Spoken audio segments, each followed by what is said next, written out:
Hello and welcome to the October 2022 Sky Report. I'm Patrick So. 3 planets are visible in the early autumn night sky. Saturn is located high in the south. On the 5th, the waxing gibbous moon is 6.5 degrees from the ring planet. The second planet is Jupiter. On the 8th, the near full moon is located 4.5 degrees from Jupiter in the southeast. Last month, Jupiter reached opposition and was closest to Earth in 59 years, a distance of 367 million miles. Jupiter is the bright object as viewed from Griffith Observatory's 12-inch Zeiss telescope dome. Jupiter and Saturn are well placed for observations throughout the night this month. These images were taken by amateur astronomers last month. Mars is the third planet visible in the late night sky. Look for the red planet as it rises in the east-northeast around 11 p.m. PDT during the middle of the month.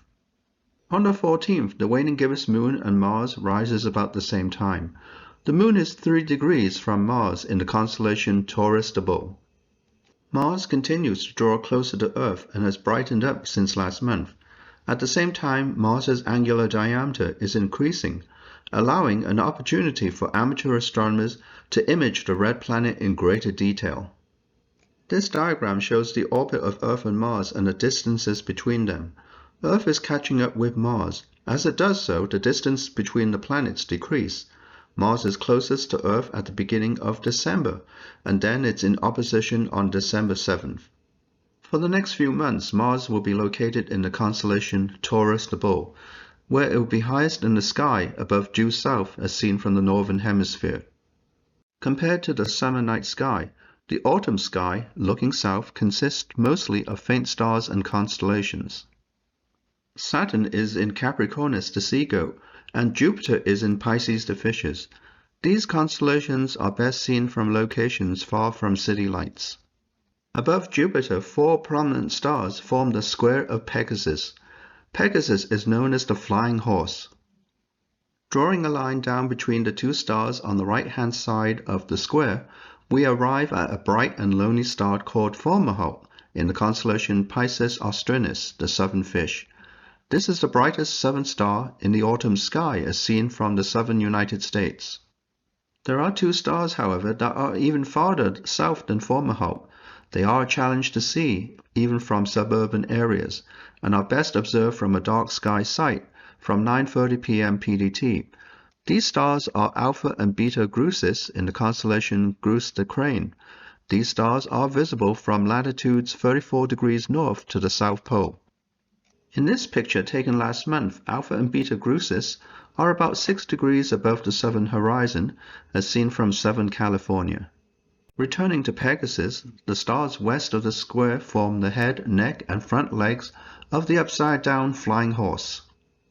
Stars connected east of Pegasus form the constellation Andromeda the Princess.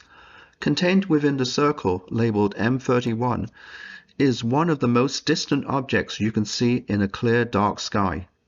Zooming in for a closer look, we see the famous Andromeda Galaxy, or M31. Below the Andromeda Galaxy is another galaxy just barely visible to the unaided eye. It's M33, or the Triangulum Galaxy. Both galaxies are easily visible through a pair of binoculars as faint smudges of light. Through large telescopes, the barred spiral shape of the Andromeda Galaxy is revealed. The galaxy is about 2.5 million light-years from Earth. The Triangulum Galaxy is a little farther away than Andromeda, about 2.73 million light-years away. If you are up after midnight, look to the east for Orion the Hunter. The light below Orion is glare from a streetlight. Speaking of Orion, the Orionid meteor shower peaks on the night of the 20th to the morning of the 21st. This shower produces 19 meteors per hour under clear dark skies. Looking at the rest of the early morning sky, Orion and Mars are high above the southern horizon. Orion is surrounded by winter constellation favorites, Taurus the Bull, Gemini the Twins, the 2 dogs, Canis Major and Canis Minor. Jupiter, which has been visible all night, is now low in the west. Our moon phases this month. First quarter is the 2nd, full moon is the 9th, last quarter is on the 17th, new moon is on the 25th, and first quarter again on the 31st. And that's all for this month's Sky Report. Until next time, cheerio!